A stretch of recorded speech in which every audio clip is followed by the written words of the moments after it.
আজ বিকাল ৩টায় অ্যাডমিশন ব্যাচের প্রথম ক্লাস। আজকের ক্লাস আমরা ভেক্টর দিয়ে শুরু করব। ভেক্টরের টোটাল ৩টা ক্লাস হবে। আজকের ক্লাসে ৩৩টার মতো ম্যাথ আছে। সো আমি আজকের ক্লাসের স্লাইডে একটা ফাইনাল টাচ দিচ্ছিলাম এবং আই গেস আমার ফাইনাল টাচের পর আজকের স্লাইডটা একদম পিকচার পারফেক্ট। আজকের ক্লাসের মাধ্যমে আমরা ভেক্টরের যোগ এবং ভেক্টরের বিয়োগ, ভেক্টর গুণ এগুলো শিখব।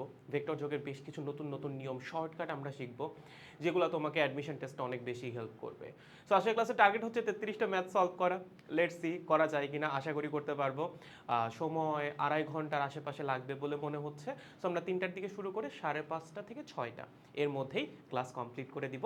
নেক্সট ক্লাস আবার বৃহস্পতিবার। সো এই সপ্তাহে আমরা চেষ্টা করব ভেক্টরটা কমপ্লিট করে ফেলার জন্য। কালকেও কিন্তু একটা ক্লাস আছে, varsity question bank solving class. So engineering এবং ভার্সিটি দুইটার প্রিপারেশন একসাথেই চলতে থাকবে এবারের অ্যাডমিশন ব্যাচে, যেন আপনার প্রস্তুতি কোনোভাবেই থেমে না থাকে ফিজিক্সে। জাস্ট আমাদের ইনস্ট্রাকশনগুলো ফলো করে যান। অবশ্যই ডিসেম্বরের মধ্যে আপনার ফিজিক্স সিলেবাস খুব সুন্দর মতো শেষ হবে এবং ভর্তি হওয়ার জন্য আমাদের পেজ বা হোয়াটসঅ্যাপে একটা নক করলেই হবে, বা আমাদের ওয়েবসাইট থেকে ডিরেক্ট এনরোল করে ফেলতে পারেন। বিকাল 3টায় প্রথম ক্লাসে দেখা হচ্ছে।